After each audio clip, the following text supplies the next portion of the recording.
Okay, hello everyone. I think we can get started. Warm welcome to everybody. For those of you who don't know me, I'm Ann Herod Lang. I'm the Executive Director of PHAP, that's short for the International Association of Professionals in Humanitarian Assistance and Protection. Absolutely delighted to be serving as your host and moderator today for this online session in which we are introducing the All-In Diary, and in particular the new 6th edition of the All-In Diary, which was released just in June this year. So now, turning to today's topic, as mentioned, we'll be discussing the All-In Diary, a much-used resource in the humanitarian sector, which for the past 12 years has been providing humanitarian practitioners with essential, up-to-date, and succinct guidance in a convenient format. We'll be hearing about the background of this unique and practical resource from its co-founders, as well as how it's being kept up to date to reflect recent developments in the sector and what has been introduced in the new 6th edition. We will also hear from users of different types who will be sharing how they have used the diary in their work.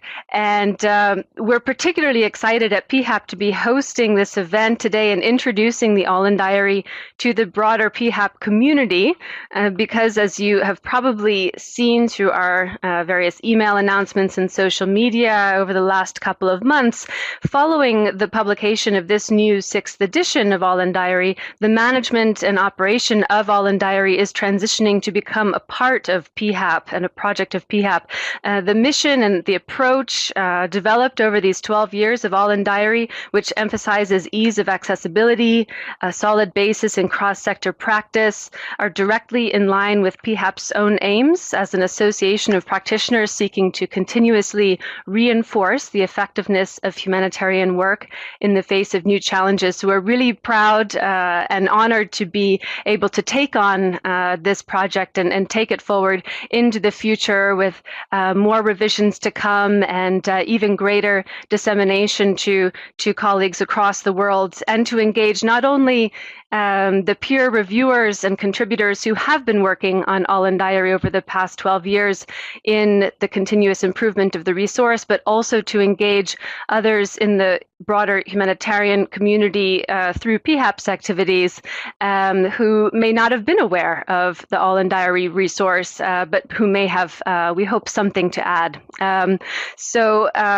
Thanks so much for joining us for this exciting discussion. And as we saw from the opening poll, it appears that most of the people on the call today actually don't have much previous exposure to the All-In Diary resource. So it's a great opportunity to be sharing that and learning together. So to get us started, today we're happy to have with us the co-founders of All-In Diary, Linda Richardson and Jill Price. We also have with us 2 users of the All-In Diary who will be sharing their experience of how they've used the resource. First, Tina Bolding, Director of DisasterReady.org, and Shaheed Muhammad, Resilience Program Manager with Concern Worldwide Pakistan. So Linda, we're going to start with you. I'll give a brief introduction. Linda Richardson started her career as a trainer with Oxfam, where she worked for 9 years before becoming a learning and development consultant. She specialized in communication, leadership, and management training, and has worked in over 24 countries with international NGOs over the past 10 years. In 2006, Linda co-founded All-In Diary together with Jill, developing, promoting, and managing this charity alongside her full-time employment. Linda, thanks so much for joining us, and we're really happy to have you kick things off. I'll start by posing the obvious question to start us off. What prompted the creation originally Thanks very of much. All-In Diary? It's great to be talking to everybody. And so how did it start? Jill and I were working in Sri Lanka after the 2004 tsunami.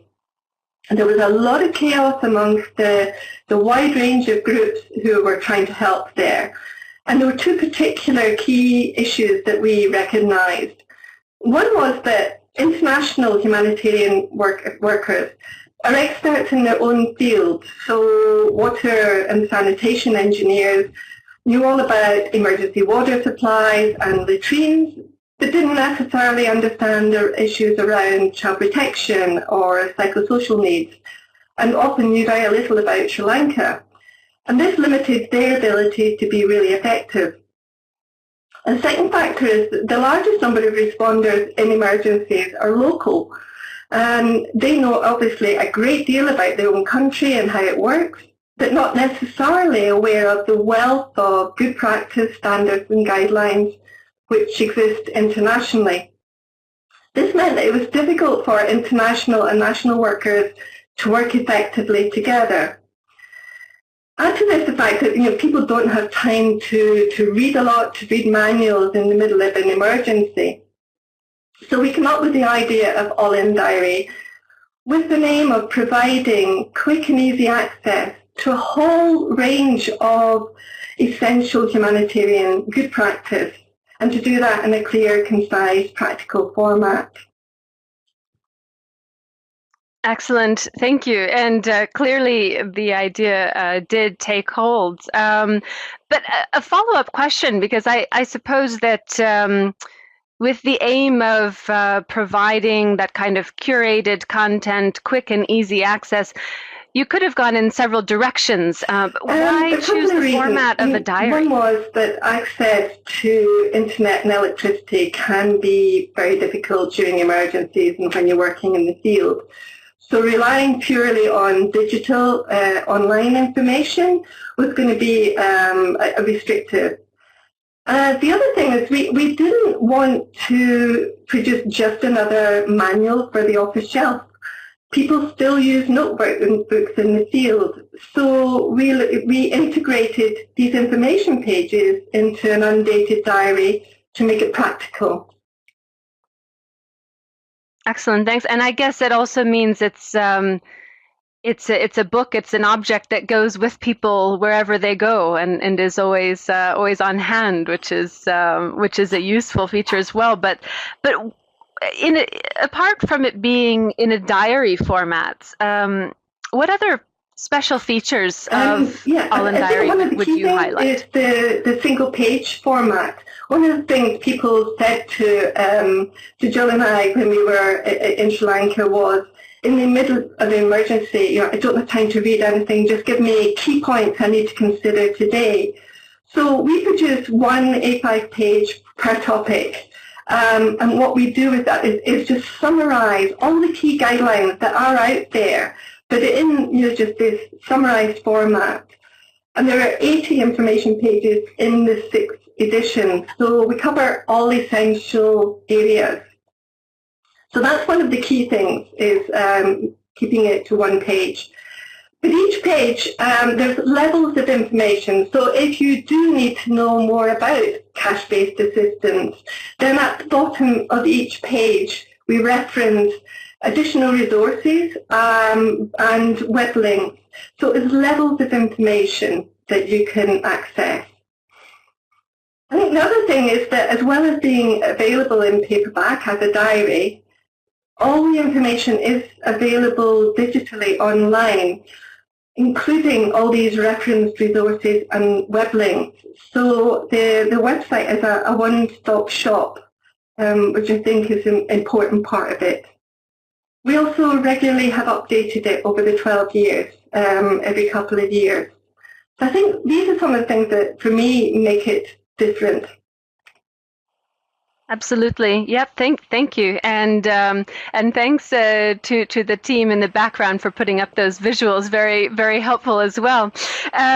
So, Linda, you mentioned the single page format. This obviously puts a limit on how much information can go into the publication, and we will be talking about the revision process in a little while with Jill. But first, how did you make the initial selection of what would go into the diary in this trying to summarize all the wealth of information onto one page, but more of that later. We broadly followed the stages of disaster response. So in the very first edition, we had 5 sections. So the first section is humanitarian principles, and these are things you should know before you start.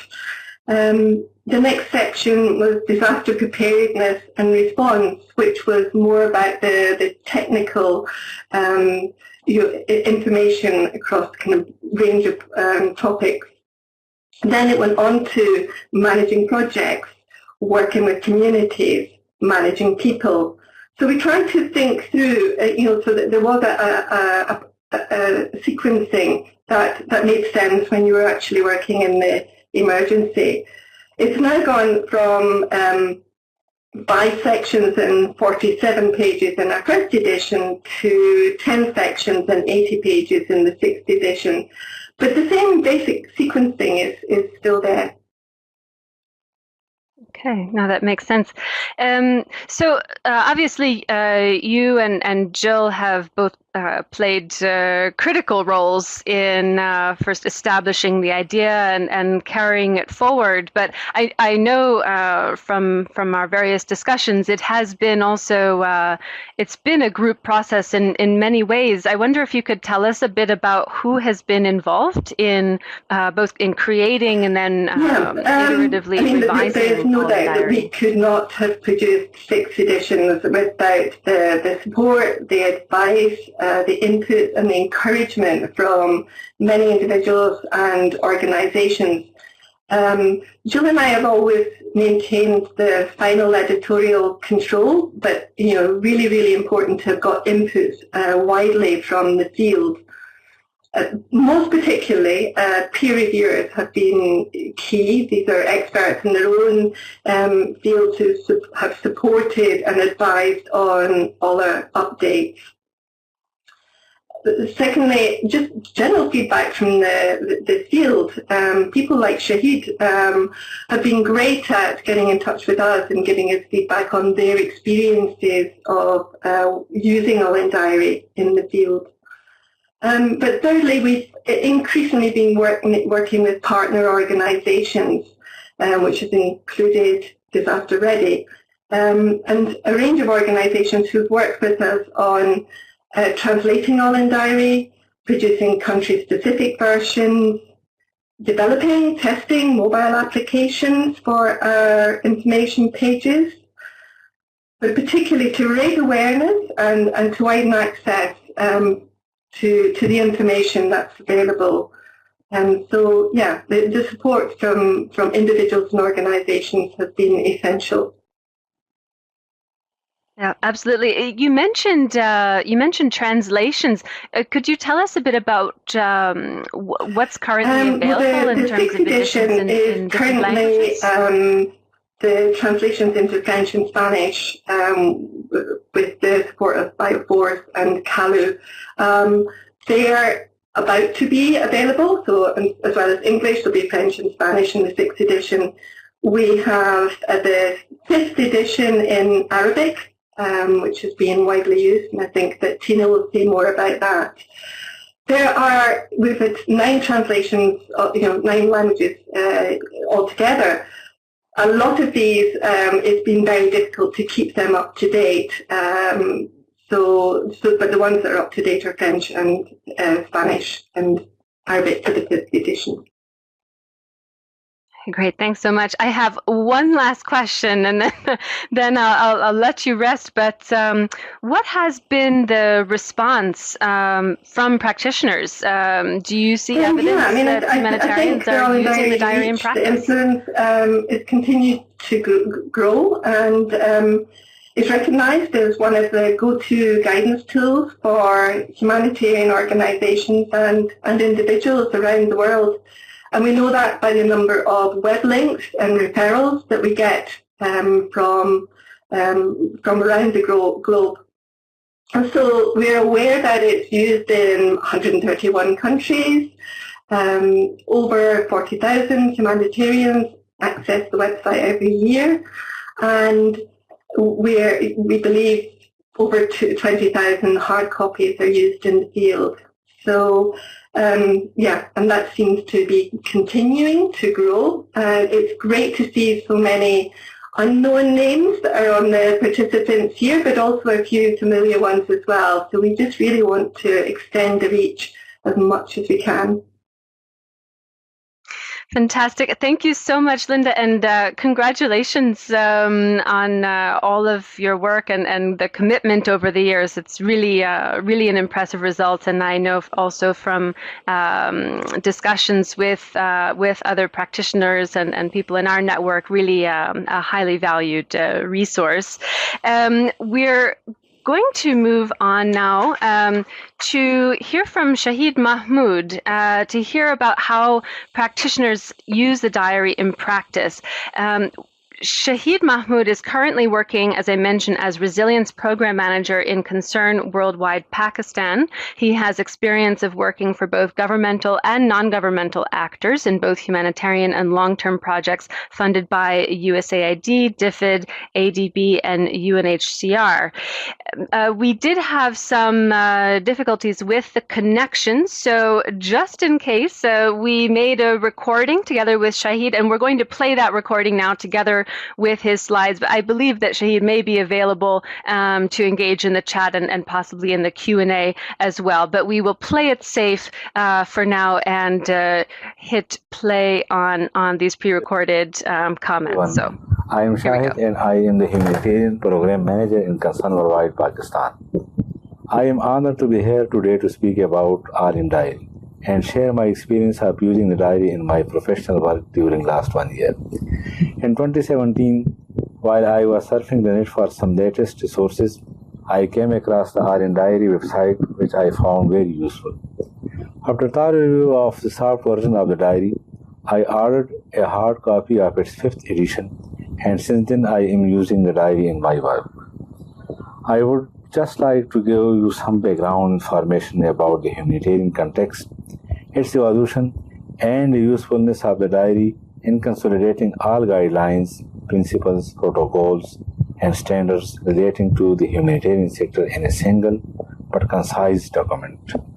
The humanitarian sector is an evolving sector since 1859, when the ICRC founded. As you know that wars, conflict, disaster, displacement, and poverty have necessitated for humanitarian actions across the globe, and everyone among you is well aware that diverse groups, including UN agencies, the ICRC, humanitarian organizations, academicians, and donors, remain involved in ensuring transparency, accountability, integrity, ethics, efficiency, effectiveness, and timeliness in humanitarian actions through developing rules, regulation, principles, guidelines, and standards over the period.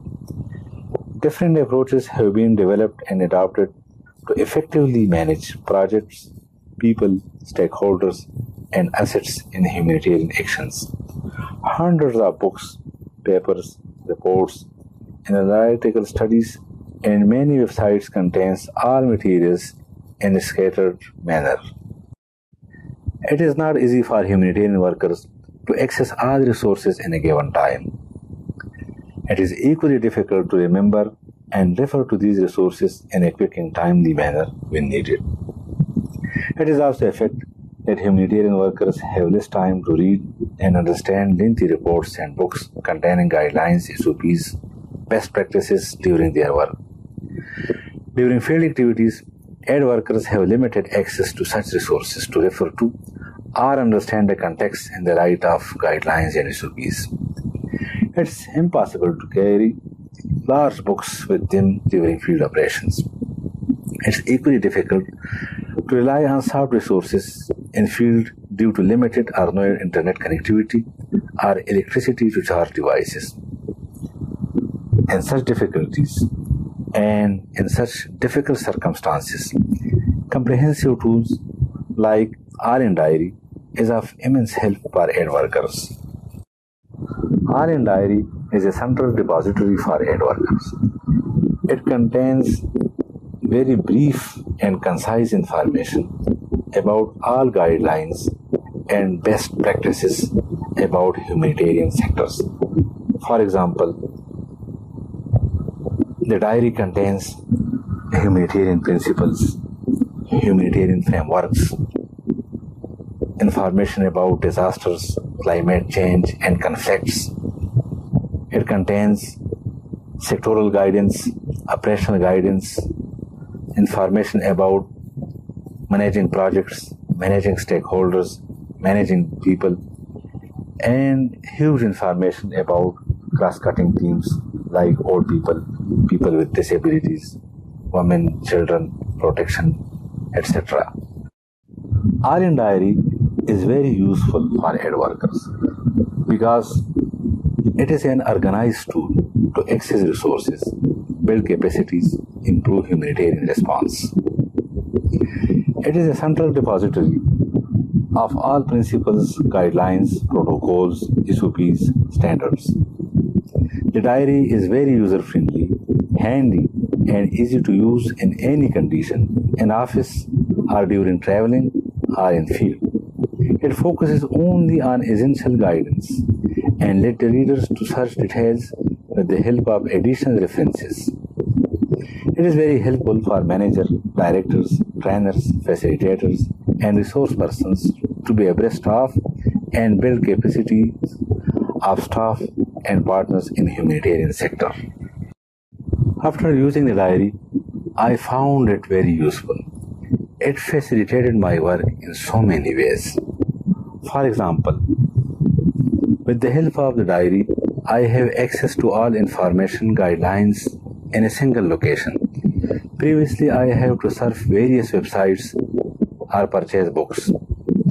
I keep the diary with me and quickly refer to it when needed during field visits, discussions with my colleagues, or even in the meetings. The diary also helped me to prepare myself for interviews at 2 occasions in humanitarian sectors. It means that the diary can be used as a very useful tool in career building in the humanitarian sector. I am using the diary in preparing briefs, presentations on understanding and managing disasters, working with affected population, and ensuring transparency and accountability in humanitarian responses. I refer the diary to my colleagues to use it due to its convenience and usefulness. And I invite all humanitarian workers and aid workers to use the diary because it provides all information in a single location. It is convenient, it is compatible, and it can be used in any condition and at any location. It can be carried easily in the field, and it can be used in office and in meetings. Thank you very much for. Okay, great. Thank you very much, Shaheed. Do we have Shaheed in the event now? Okay, so he is coming in and out, but when you hear the recording, Shaheed, thanks so much for your contribution and for going to take the time to make the recording. Very much appreciated and very useful part of the discussion and learning experience today. So now, apart from being a useful reference tool, as we've heard from Shaheed, the All-In Diary is used by learning providers as well across the sector, including by Bioforce, Callow Institute, Disaster Ready, and others. And today I'm very happy to welcome Tina Bolding to the webinar. She's joined us today. Tina is the director of disasterready.org, a signature program with the Cornerstone On Demand Foundation. Before joining the foundation, Tina spent 8 years overseeing global human resources at Food for the Hungry and 17 years at Accenture as a human performance partner specializing in learning design and development and change management. Tina, thanks so much for joining us. Thank you very much. You have the floor. It's truly a pleasure to be with everybody today. For those of you who are not familiar with Disaster Ready, we were established in 2012, and our mission is to increase the effectiveness of humanitarian, and development workers around the world. We do this through our free online learning portal, which was developed in collaboration with humanitarian experts. And today, Disaster Ready brings together over 1,000 online learning resources, such as interactive self-paced courses, videos, and informative documents.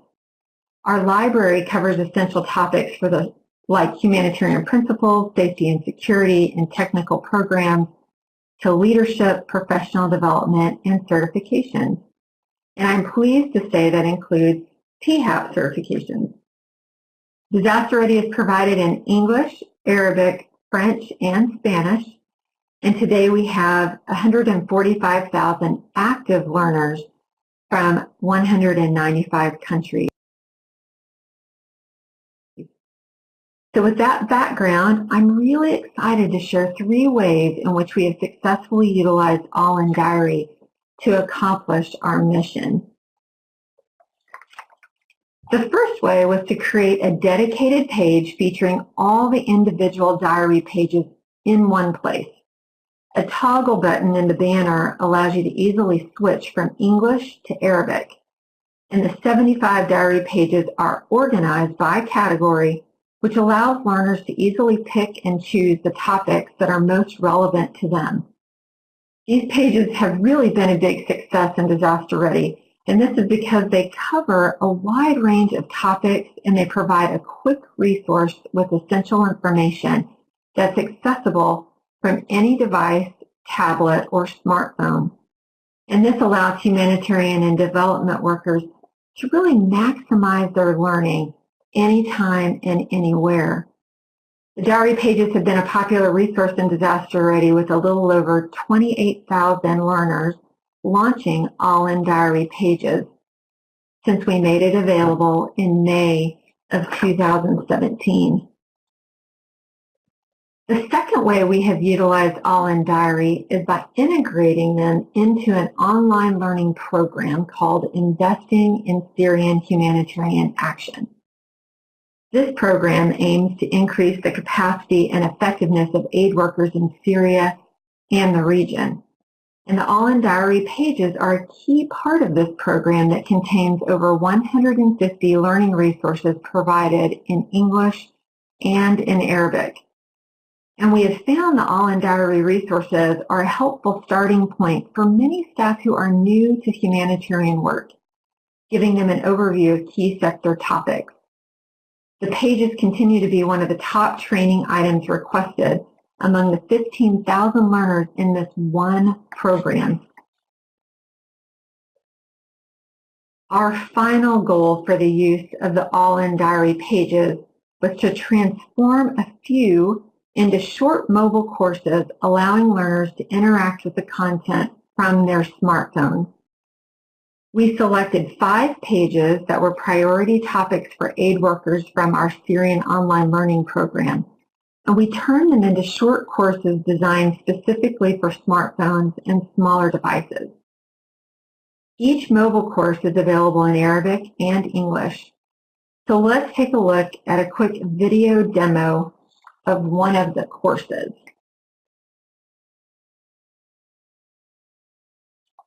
So Hygiene Promotion is a 10-minute course that features a complete responsive design, meaning it will adapt and have physical interaction with any device, including desktops, tablets, and smartphones. The design was inspired by some of our favorite apps and mobile sites. It uses simple, intuitive navigation with an interactive menu where learners can choose where to start the course and where to return for on-the-job support. We use audio and animated graphics wherever possible to clearly explain concepts. In this example from the first lesson, you're seeing an F diagram explaining how disease is spread. In returning to the main menu and selecting Lesson 3, we brought the content to life, making it more engaging. As shown here in this example, where learners can click on the plus sign and unpack best practices preventing the spread and transmission of disease.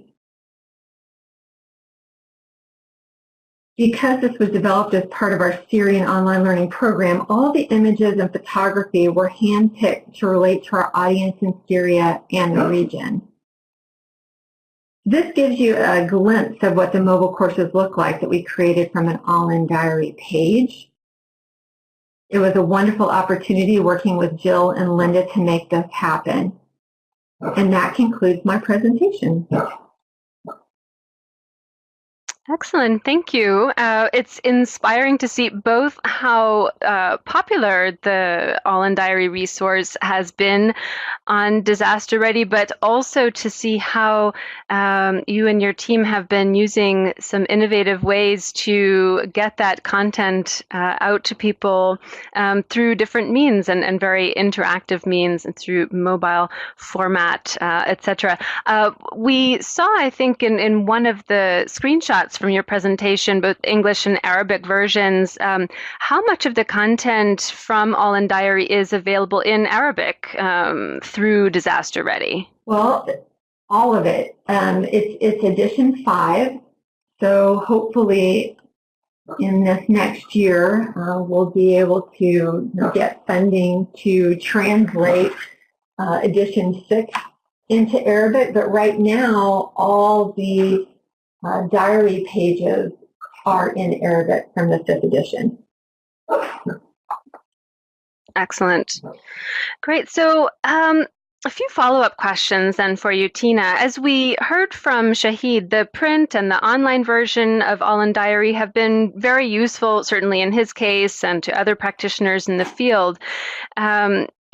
From where you're sitting, what do you see as the added value of an online course based on the diary?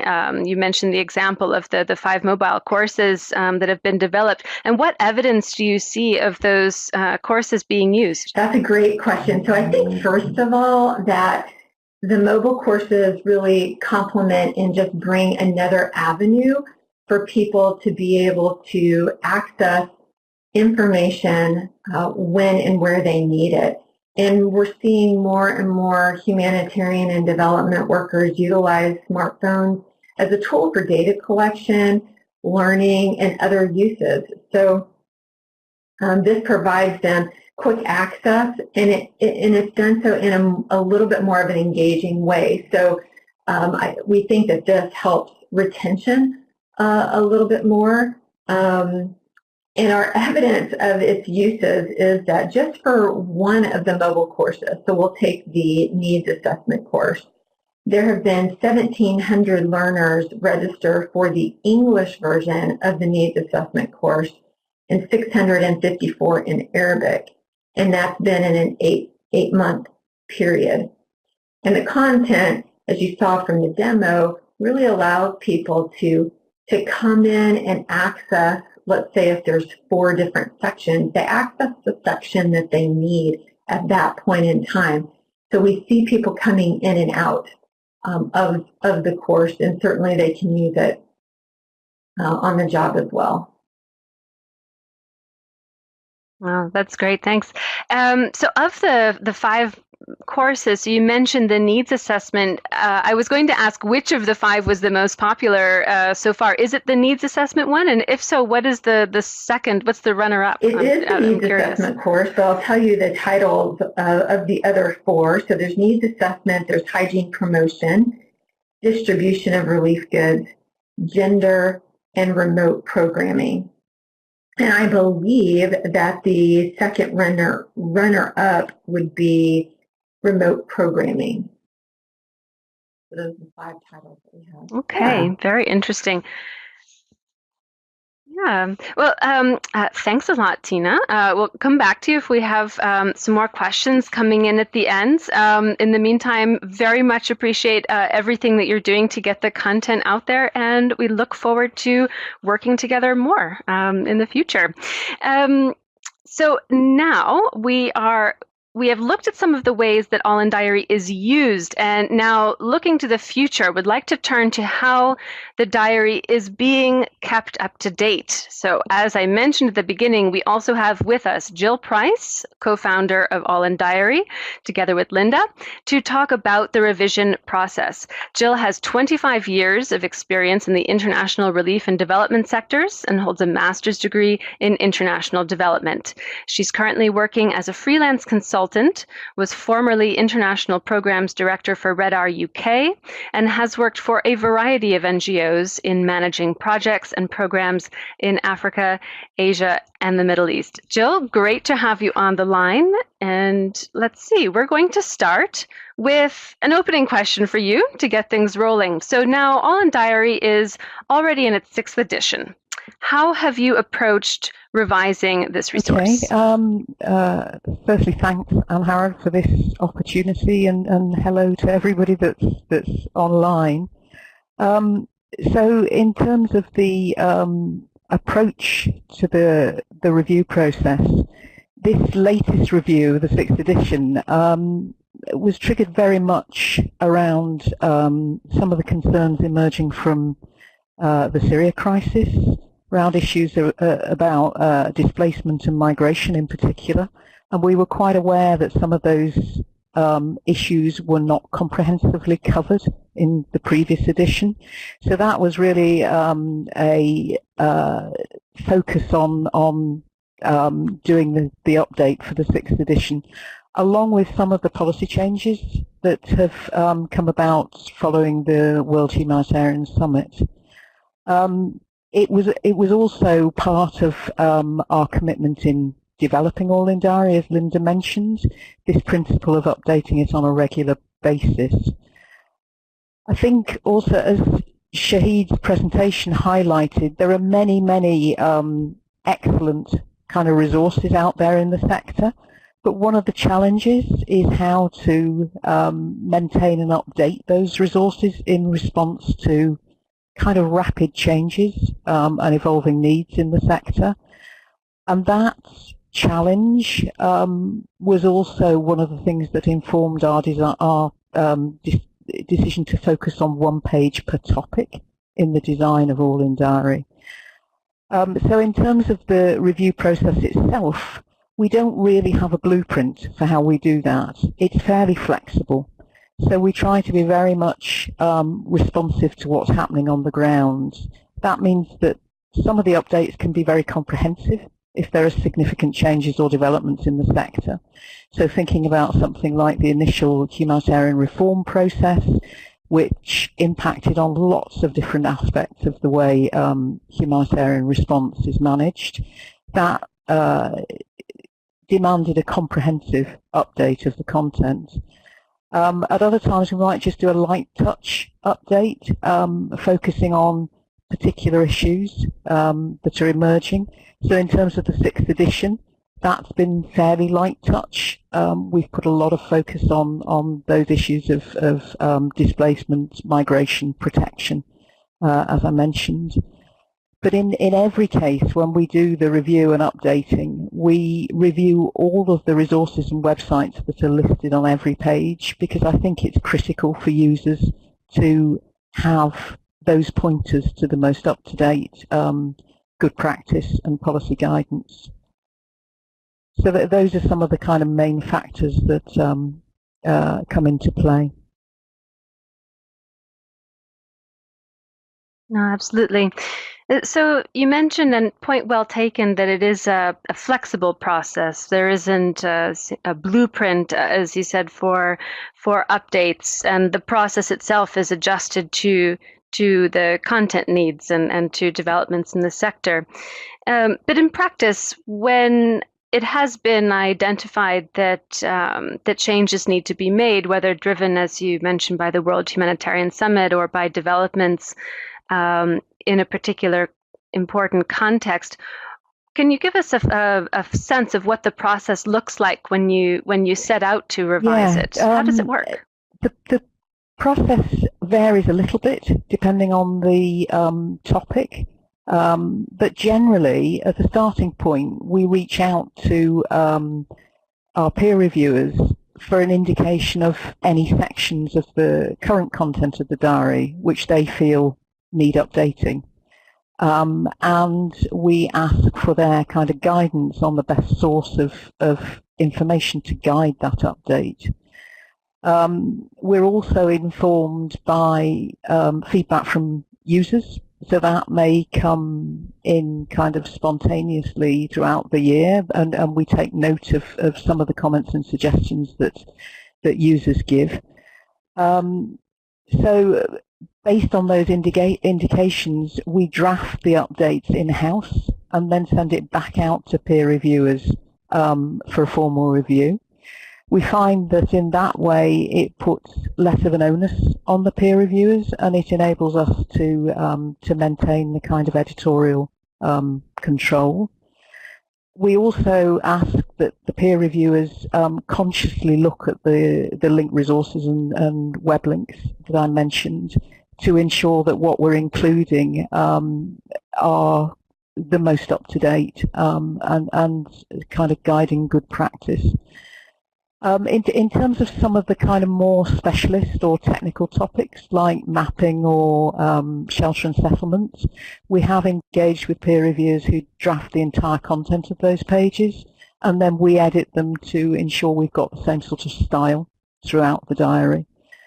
And I mean, in general, we encourage input from as many peer reviewers as we can, but it's often, the reality is it's dependent on kind of availability and interest at the time of the review process.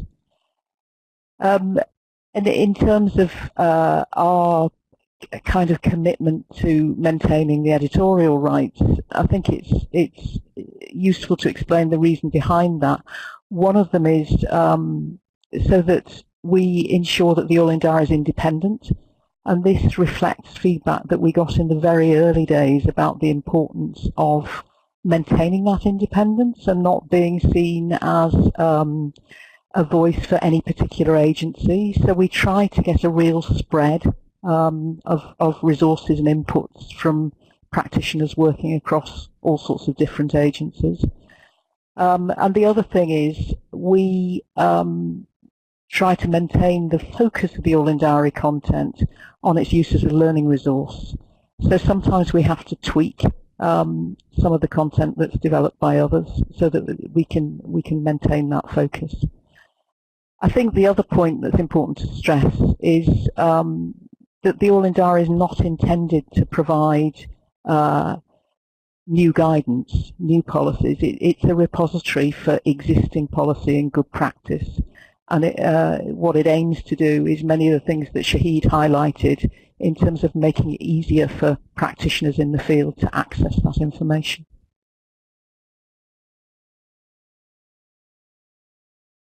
Excellent, yes, and a very important point you made regarding the independence. I think it is a really critical part of the value of All-in Diary as a resource.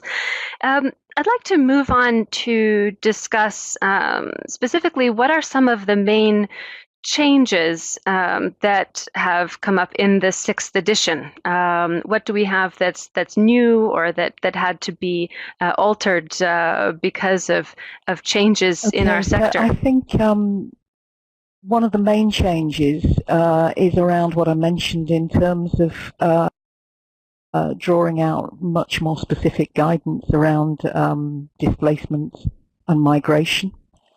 So looking at the situation for refugees and migrants separately and internally displaced persons separately, whereas previously they'd been grouped together, but I think there's much more increasing focus on the need to understand migration in more detail.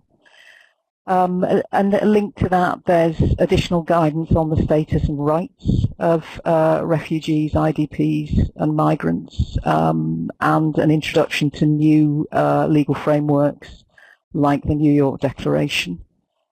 Linked very much to that, we also expanded the content around protection, and in particular looking at protection in situations of conflict and internal displacement, and also putting more emphasis on community-based protection mechanisms, which again weren't very well represented in previous editions. The new edition also has a greater focus on the challenges of responding to crises in urban areas. So the page on urban challenges has been updated, but we've also looked at mainstreaming some of the considerations in terms of working in an urban context into the sections that cover protection, sheltering, coordination, that type of thing. And similarly, we've increased the amount of content covering cash programming as that's become a more and more important intervention in the sector.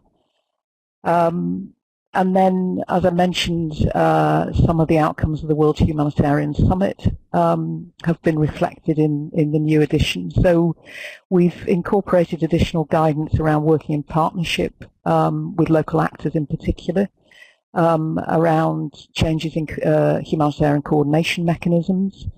There are ongoing developments from the World Humanitarian Summit that we haven't been able to incorporate because, in a sense, they hadn't progressed far enough at the time of the update. So I know a lot of the work that PHAP's doing around the humanitarian development peace nexus, for example, isn't reflected, but hopefully will be in future updates.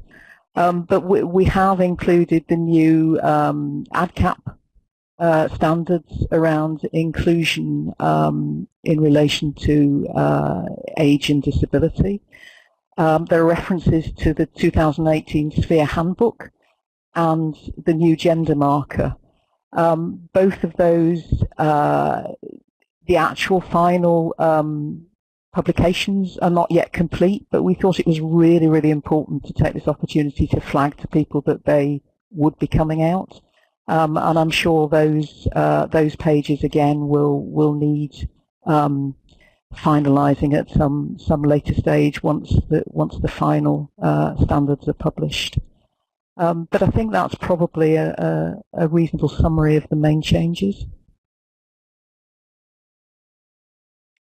Excellent, thank you, and admirably summed up. I know it was quite a lot of changes going into this edition. I see we've got a question coming in, which is an important one.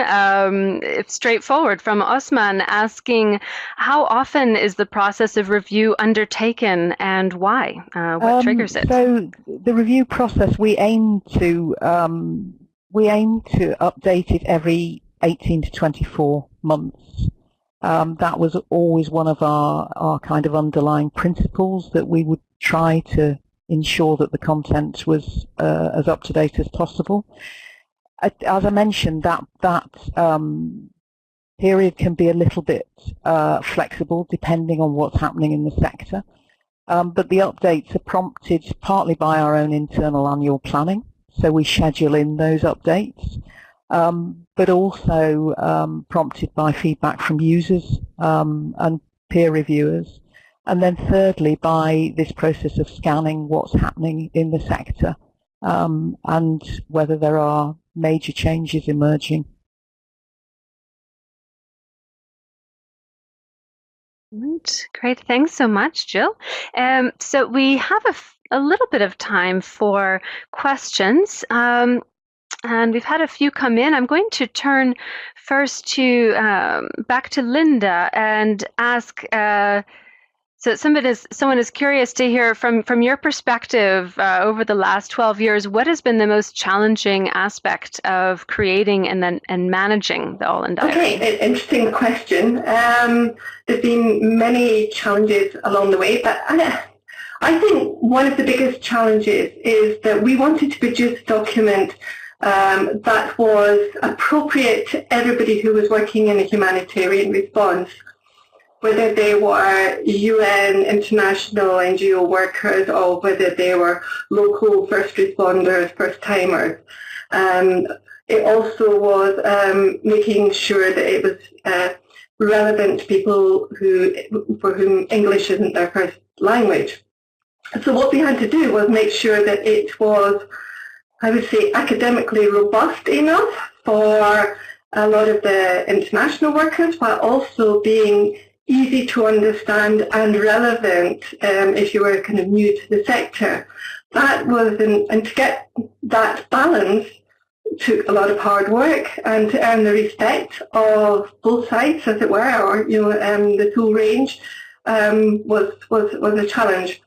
I feel like from the feedback we've had that that we pretty well kind of managed that. So in terms of challenges, that would be what I would say. There was a second part to that question, yeah? No, I think that, but actually there is a follow-up question, but I'm going to pose it to Jill because it follows very well on the point she was making about the revision. But thanks so much, Linda. And it is indeed, I know, a very tricky balance to strike. I think you put it very well there. But back to Jill. So thinking over the recent years, is there a particular page that stands out in your mind as the most challenging to create or to update, perhaps where there was a particular challenge in condensing or in reflecting different approaches in the sector? Did you get to any particularly difficult impasses in that sense that stand out in your memory? There's a section actually of a page within the section on humanitarian principles where we wanted to try to articulate some of the ethical dilemmas around putting humanitarian principles into practice, because we got to a stage of feeling that this really needed to be addressed and tackled within the diary, because I think so many practitioners struggle with that in the field. And finding a way to articulate that in a matter of a few words was hugely challenging to do. But I hope we managed it. You know, I think the All in Diary really does underpin the importance of humanitarian principles and the role that they play. But also at the same time acknowledging that it isn't always easy to work with them in practice. In terms of other pages that have been challenging, I think also some of the pages around operational guidance, particularly where it's highly technical or highly changing. So information management has always been a challenge, but I think it's a challenge to a lot of people. So I'll leave it there. Okay, great. Thanks, Jill. I'd like to turn back to Linda. Would you like to come on in on this question as well? I just wanted to point out that there are some topics that we're aware of being an important discussion area within the sector. For example, safeguarding.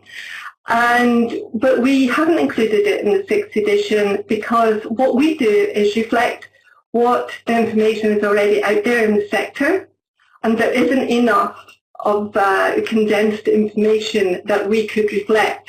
And so sometimes there's a bit of a time lag that the sector has to work out, well, what are the guidelines, what are we really saying here, before we can produce a page on it. So we can't always do what we know would be an important topic.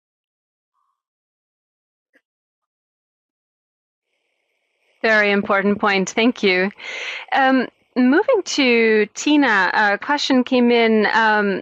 As a learning provider, working with and increasing access really to All in Diary, through that process, have you come across any gaps that you think a resource like All in Diary could fill that it's maybe not yet? What do you see in terms of future potential for the resource? I think part of the big future potential is getting it in other languages. And so it's wonderful to see the different languages the editions are in today, but it would be really useful to have more of it in different languages for the future. And I think just additional opportunities to integrate the use of the pages into organizations' learning strategies in their operations. So, making sure that people understand that when you're in the field and you want just a little bit of information about something, or maybe you're working with another program that you're not as familiar with, or an area you're not as familiar with, All in Diary is an outstanding resource to go into, get the knowledge that you need very quickly right then, and then be able to have a discussion with somebody. Right, I use it quite a bit that way. So we're not able to know everything about everything, right? So having those one-page aids are really useful. So I think that then in the future it would just be helpful for organizations to have more of an intentionality around how they can embed and use resources like All in Diary, whether it's the published pages or whether it's accessing them from a mobile course or through the website, through Disaster Ready. I mean, the goal is offering it in many different ways to be as most accessible and usable to increase the effectiveness of our sector.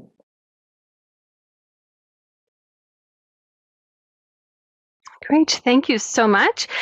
We are rapidly now approaching the end of our hour, so we are going to have to wrap things up. I would like to go one more time around our panel to ask for any closing thoughts, brief final remarks from our guests today. We'll go first to Linda, then to Tina, and finally to Jill. So over to you, Linda. Hi, thank you. Well, Jill and I are very excited about All in Diary's future with PHAP. It's been an amazing 6 years, and one of the things that strikes me is that there's still, from the feedback we're getting, a real need for this kind of information, and I look forward to seeing how it develops, and if we can extend its reach to the people who really can benefit from this, then that would be fantastic. So thank you very much for the opportunity to talk to you all. Thank you. Absolutely. Thanks, Linda, and thanks for all of the great collaboration in the lead up to this discussion. There's been a tremendous amount of work, particularly from yours and Jill's side, going into it. So thanks so much. And now, Tina, do you have any last thoughts you'd like to share? Appreciated our partnerships with All in Diary and PHAP, and we look forward to continuing to be an avenue to extend the reach of All in Diary and professionalization of people in the sector. So thank you for having me today. Fantastic, and thanks for joining. Last but not least, Jill, over to you. I think my reflection is there's an awful lot happening around the world at the moment. Humanitarians are very busy, which is not a good thing. But I think that really increases the challenge in supporting practitioners on the ground, in helping them to understand what's required, what's changing, what opportunities there are for support. And I think All in Diary has always tried to play a key role in that and can continue to do so.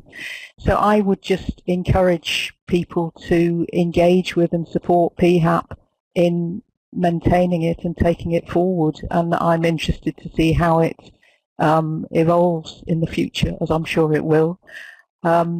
Yeah, and just to say thank you very much for the great partnership and also for this opportunity to participate in the webinar. Thank you. Thank you, Jill, and thanks to you also for the partnership, all the collaboration. And today's webinar, it's been a really informative discussion, and many people were able to join live, of course, but many more we expect will be using this recording as a valuable introduction to All in Diary, where it came from and where it's moving as a complement to the All in Diary websites, which will continue to update and develop. Speaking of which, if you have not done so already, I do encourage all of you to visit allindiary.org, where you can download a digital copy, or if you wish, you can purchase a printed version of the diary, which will be delivered to you anywhere in the world. The digital version is free for personal use, and there are also licensing options available for organizations who are interested in using it internally. And I see that we actually received a very timely question from Jean-Baptiste now through the Ask a Question box, inquiring about how to disseminate to stakeholders in countries with difficult connectivity issues with internet. And I think that's, Jean-Baptiste, one of the valuable features of All in Diary is that it is available in various formats. So when you have the connectivity to be able to use the online courses developed by disasterready.org is a fantastic resource. But when not, to be able to use the print copy or to download and then save for later the free digital copy online. So I do hope that that one of the multiple options will be easily accessible, and very happy to facilitate now from PHAP side to make that even more so moving forward. So the recording of today's event and the various resources, in particular, of course, the All in Diary website and main download, but also the resources mentioned on disasterready.org will be available as links within the next few days on the event webpage, and we'll also be sending those out by email to all of the event registrants. And then finally, before closing and looking ahead to our next online event, I'd like to invite all of you who are interested to sign up for our next session, which will take place on the 11th of September, where we'll be organizing together with ICVA an event on the Humanitarian Development Peace Nexus. I believe a number of you have been following that series with PHAP and ICVA on the Nexus. This will be the 5th and final session in this learning stream on the Humanitarian Development Peace Nexus. After having explored how the three main types of actors in the Nexus view the current processes and discussions, we will, on the 11th of December, be coming together for a final discussion on how donors are approaching the issue. You can register now by clicking on the banner on the screen. So that's it. Thanks so much to all of our participants for your engagement, your involvement, really on-point questions, and thanks again to all of our speakers, and in particular, really to Jill and Linda for all of their hard work over the years, the amazing product that has come out as a result, and the community around it. We're really honored, as I mentioned at the start, to be carrying this forward. And look forward to working with many people contributing to build this resource as we move ahead. So thanks again. This is Anne Herod Lang signing off from Geneva.